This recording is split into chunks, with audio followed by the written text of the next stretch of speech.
we are live now. Thank you so much for joining this evening for a very, very special show. And this is being the one of the founding episodes of this show. So, welcome again. Hi Ranjani, I am so happy to be here. Great, great. So, Kavita and me, I'm Ranjini Sanjay. I'm a business coach as well, like her. And we are like, no, we have been in business for a long time with many other expertise behind us.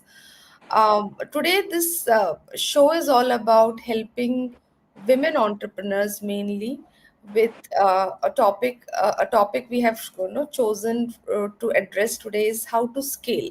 Scaling your business, what challenges they come across, and how as we as mentors and coaches are helping ourselves, our community, and we are here to address this at a public platform. So the live streaming is available both on YouTube and LinkedIn. And very happy for those who will be joining us live or watching us recording. Please drop your questions if we miss to answer any of it no, during this conversation. All right. So before I go ahead, I just want to ask Kavita to quickly introduce yourself so that the listeners can understand the kind of business coach you are and what's your expertise. Hi everyone, thanks for joining in live and whoever is going to watch it later. I am Kavita the coach and I have worked in different niches with my coaching. I am a qualified ACC coach now pursuing my PCC and ACTC. I specially work with women entrepreneurs on work-life harmony. So where your business coach gives you all the tips to scale your business, your life coach gives you all your tips to uh, work on your life, and somewhere we need somebody who helps you in time management to work on these goals. And I am the person who comes you there, where I help you work on your work goals and life goals together with time management and productivity. I have worked with 300 plus women entrepreneurs with one-to-one coaching and group coaching, and I'm so glad to work here with Ranjani, who has her expertise in scaling up businesses for women entrepreneurs. And we have come together here so that you can find the answers you are looking for. Wonderful. Thank you so much, Kavita, for the powerful introduction. And as she was telling, we have so many people to support us, you know, and yet there are things that needs to be addressed. So we were going to take them one at a time.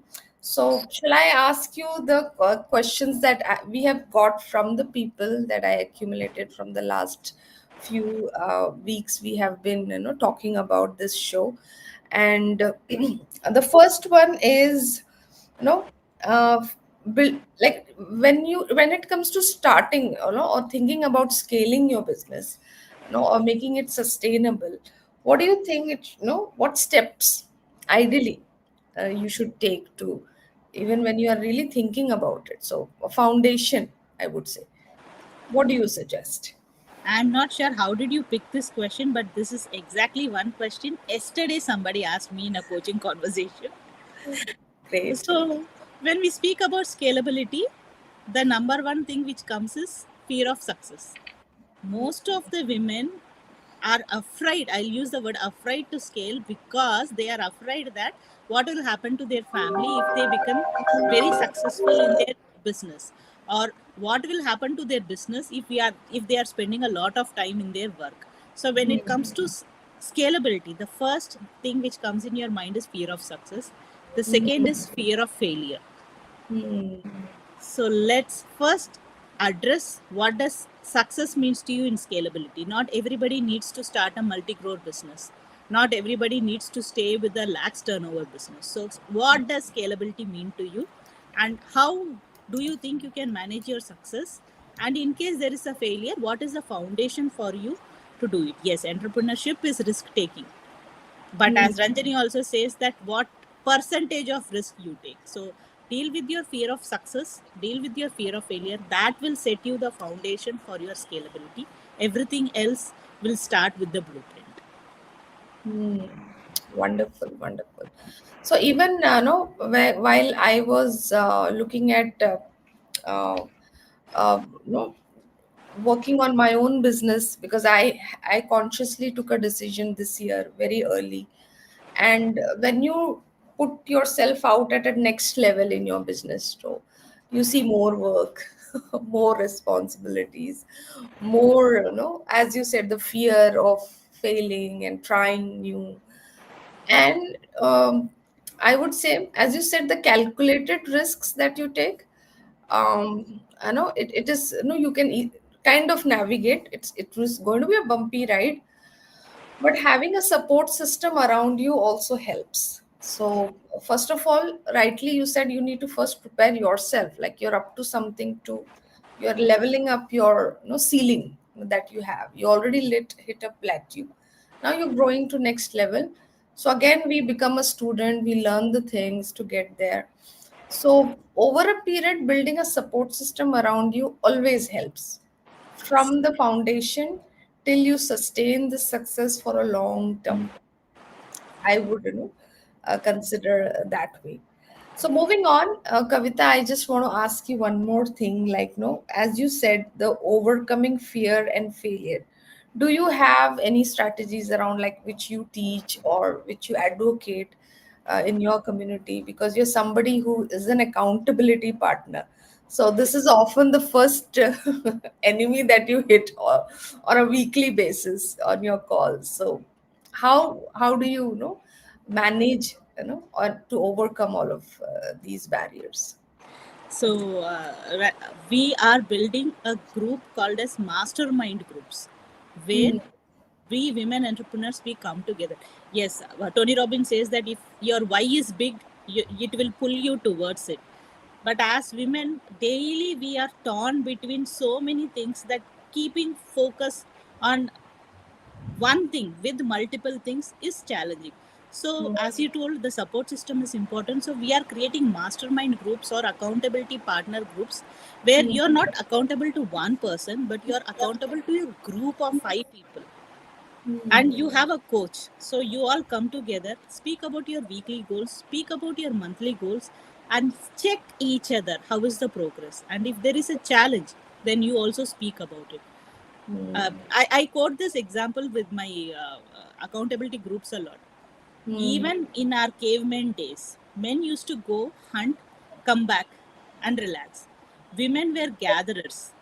The one thing we do is after we gather the resources with whatever we had nearby, taking care of the children, we used to sit and talk. For us, if we sit and talk, half the problem is already gone. We are Wow. intelligent. We can take care of our own issues. We just need somebody to speak. So Hmm. I Very think nice.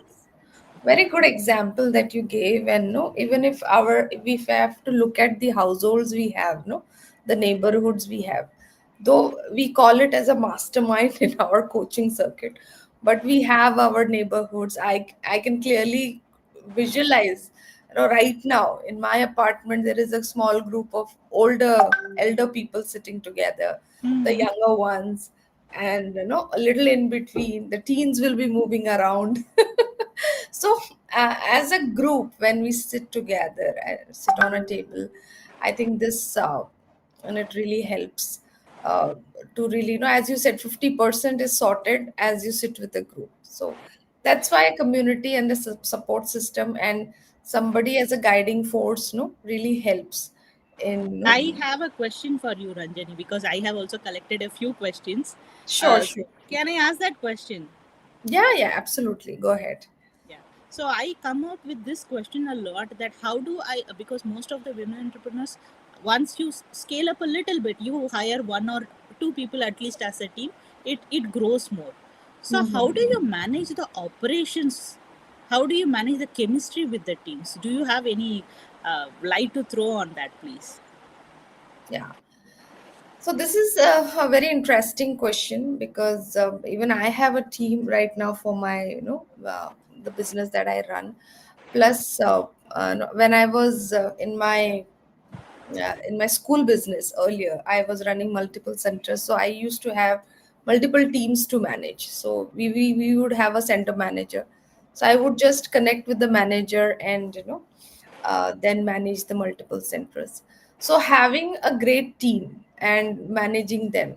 So somewhere, I would say, having the right people with you is the first thing to look at, because if you have a wrong person in your system, then it really creates more chaos than anything else. So having hiring, I would say the hiring system that you have is something that like I would say I was blessed with both the all the team members I have.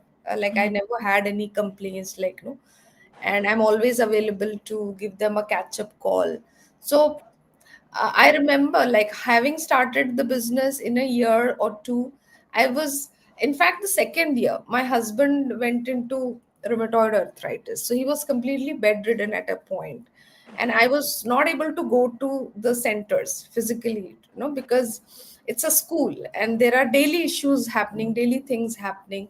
I won't say issues, matters that you need to, as a owner, you have to look at the sales, marketing, operations, and so many things, the children and parents. And I really found myself like I was wanted to put myself my time to therapeutically cure my husband. I need to put with his oil massages and all of that. And so in that moment I realized that I need a team to support, because I can't give up on this. And that's where I think I built that resilience to hand over my responsibilities to other people to completely own it and do it. So the second criteria I would be like giving them the ownership, making it accountable for them, is the second thing I would say. So it's not like I keep micromanaging things. I give them the ownership of whatever they have. They get to take the complete credit of what they create. And I think that is still working for me. Though I have switched the business online, my team is sitting somewhere and they still keep doing what they do. And no, I'm still have my peace of mind. Like things are happening the way I want, and it's completely aligned to what I expect from them. I think these are the two things that we must, as a beginner, I would say, if you're building a team, these are two things that has worked for me. And I think, no, and then there are many other ways to, um, many other strategic ways to grow and build this team. But this is fundamental, I Mm. would say. It's the same with our family also.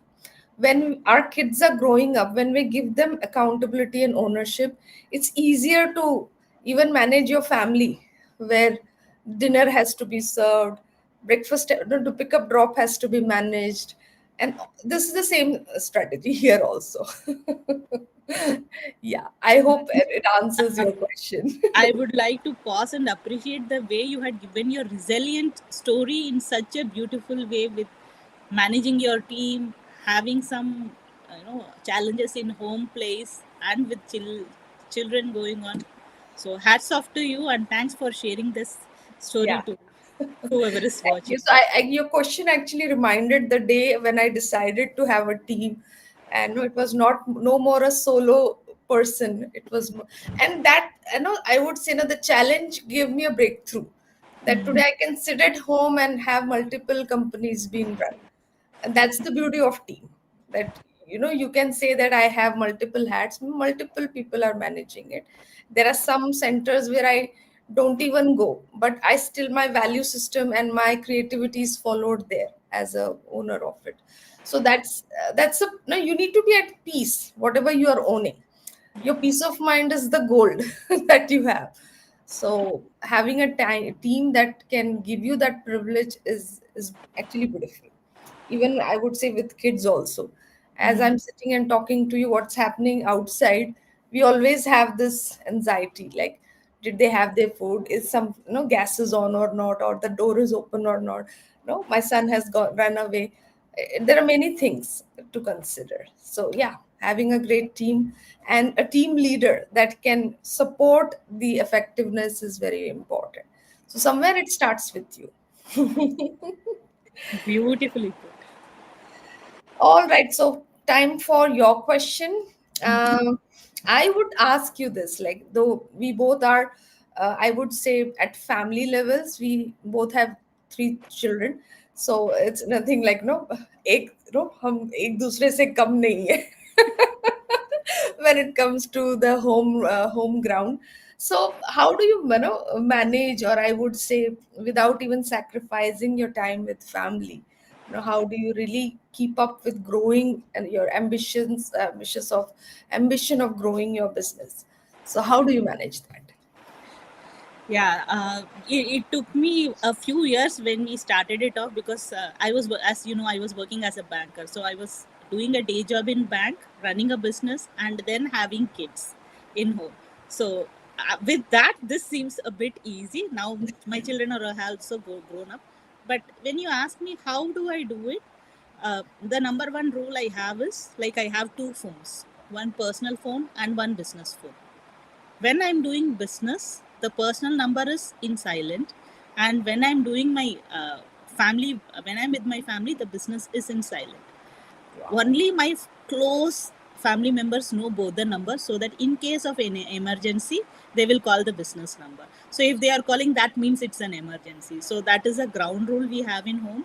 And when I am with family, my children know that I am not going to even think or business. Like, with great practice, I live at the present moment. If I'm speaking with Ranjani, everything is shut down. I am speaking with Ranjani because I know few people are going to get benefit by it. If I'm with my kids playing the silliest games, even though my business has some urgency, I know Hmm. it will wait, because the time with my child is precious for me. I'm not going to get it again. So Yeah. the basic ground rule is be present at the moment. And one more thing I would like to say is, when I am attending any session, 98% I attend with my video on. It is not that I am attending some webinar or some session and doing some work, Hmm. because the more I show up for myself, for my business, or for my learning, the more my business is growing. So Wow. it doesn't have any direct effect, but it has an effect on ourselves, because Hmm. especially women, I have seen, we switch off our videos, we try to do multiple things at the same time, we think we are multitasking.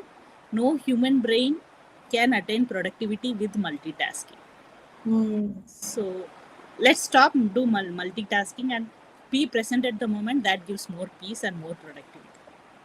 Yeah, very good point when it comes to productivity, like, you know, just being there and fully there. You know, I have seen, mentors and coaches being very strict about it. Like, if you're there, be on a video on, and otherwise, don't come, because anyways, it's not going to serve you. So having just parts and portions of the training, and nobody is really, going to go back and watch a recording also, unless they're intended to, intentionally learn it, they can go. But otherwise, 90% I would say never go back to the recordings. Yes. So yeah, living with the present moment is a very very good example. And yes, I have right. a question. All right, go ahead. How do you develop these high ticket offers and pricing strategies? All right, this is a talk of, no, if you if you have to look at the social media, I think maybe I am a high ticket coach. That's why I get to see it more. But it is there. I think No, 2024 I am able. I got this question because so many people, you open the reels, everybody speaks about high ticket high offers. ticket only. Like, so 2024 year, 2024 especially has been a year of high ticket. This high ticket word has been the most trended word on social media, I would say. So yes, it is catchy. Like, I think I caught this bug very early this year of high ticket, like maybe last December. This time I made a conscious decision to go high ticket, and the first thing I did was to have a high ticket, buy a high ticket program for myself. So, generally we feel great to say that I'm a high ticket coach. So as we often tell in our coaching program, everything starts with you. So first you need to be a high ticket, buyer to become a coach. So a mentee to become a coach. So that's the first, thing I did consciously, transactionally, so that the vibe inside me itself, like it's you don't see it, but it just happens within you. So once you own a high ticket program, you've been there, you've been through the a very huge investment that you make, a very high commitment to the program, and the kind of information that is given to you, uh, consuming all of that, and no learning and implementing, it's a long ride. It's like taking another PhD. No, when you say PhD, it's like, oh my God, 4 years, so much of work. No, it's like that. So it's that. And I think I have this is what it takes to build one product also. So once you get into that zone, then you realize what is this high ticket world, which everything, not just the price, the value that you provide, the effort that you need, the discipline that you need to implement and get a result, because there's a lot of money at stake, a lot of time and effort at stake, and not just you, many other people are also working on you, right? And it is not just one coach, there will be a huge team of people behind you.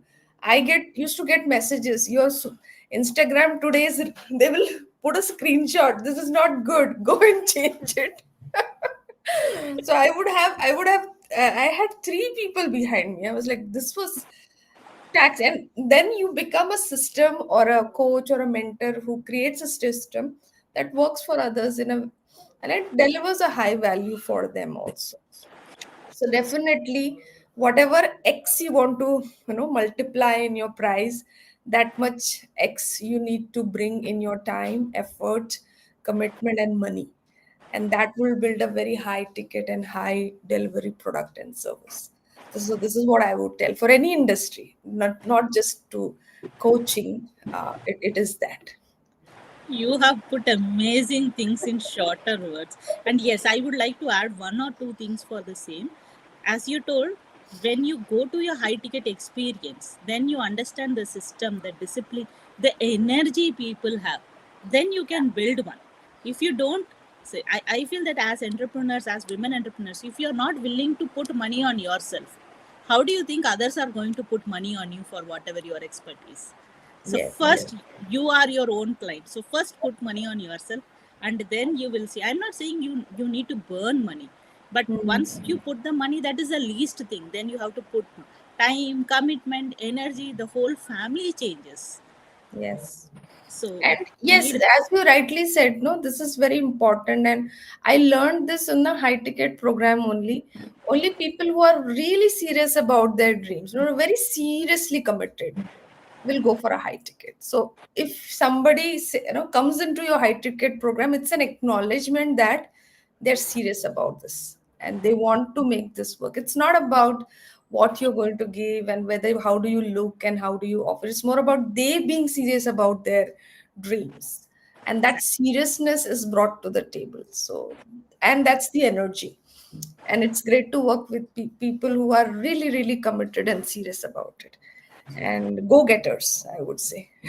Yes. Yeah.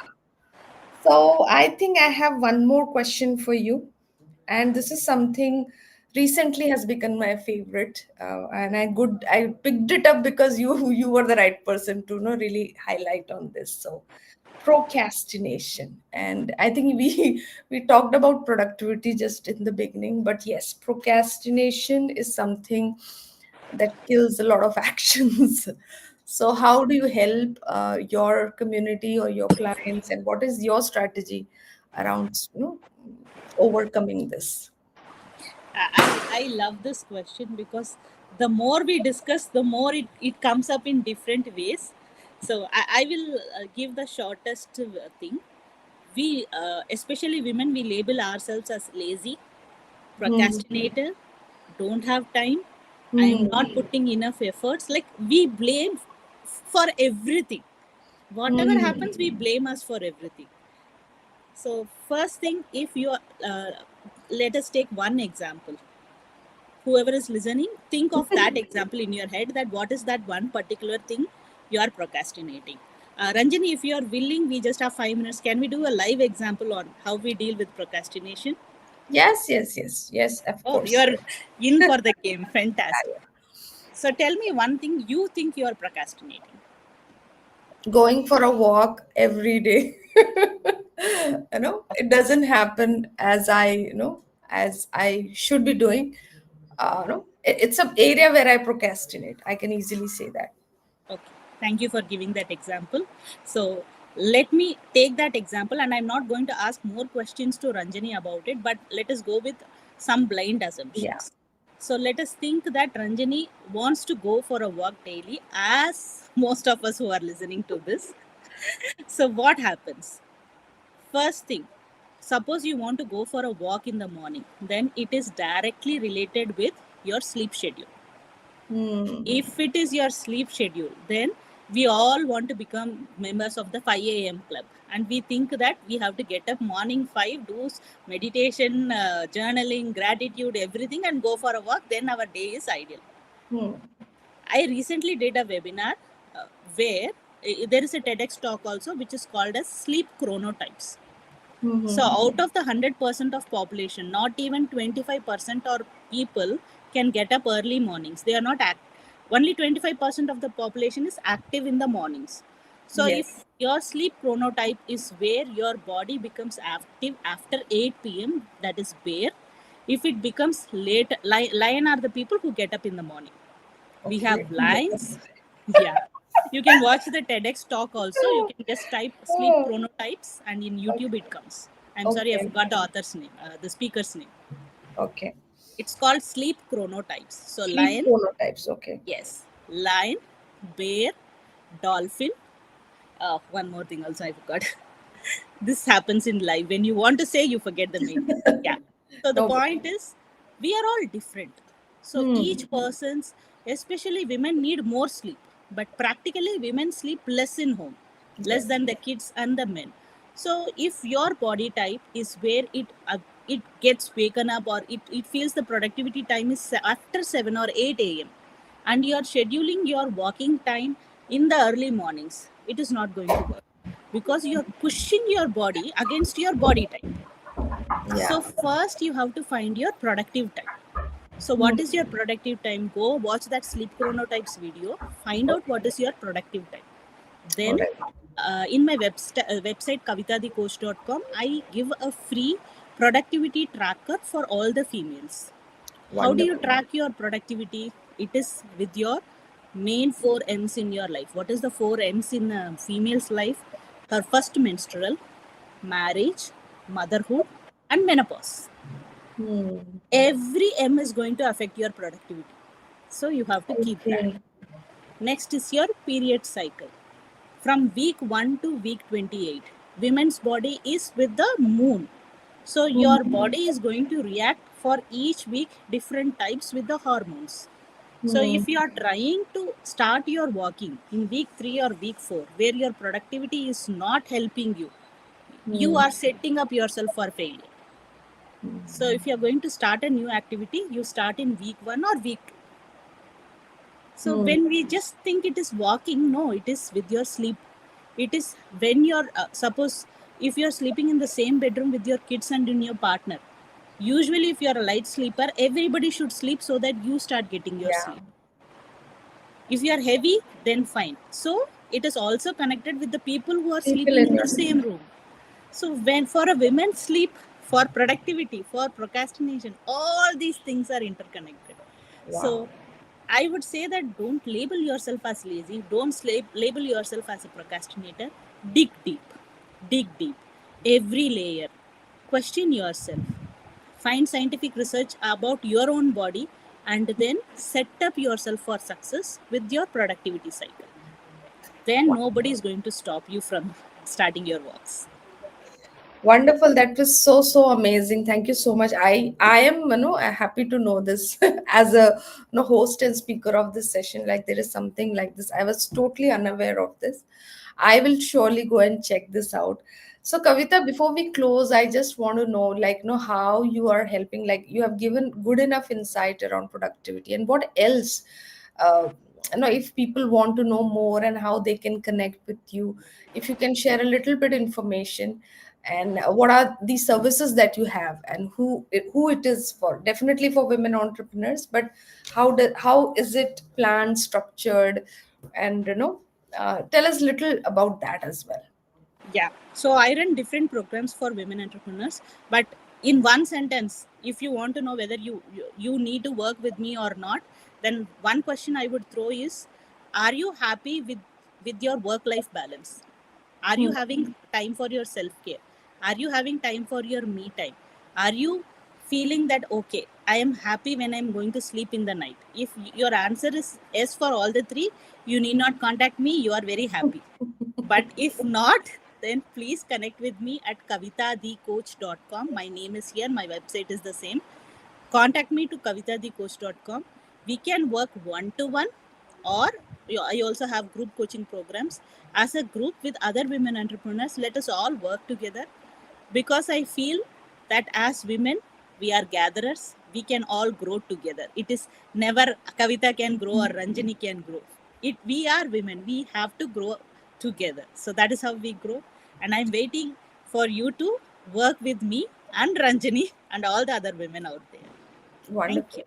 Thank you so much, Kavita, for sharing this amazing information. And definitely, people in my network and on social media who follow me, and when they hear this conversation, they will definitely reach out to you. And this was a good start. Ranjani, Yeah. yeah. So since I'm also tagged in this, my followers and my well wishers and my audience would also like to know what do you do and what specific services you do, so that you can help them when they reach out to you.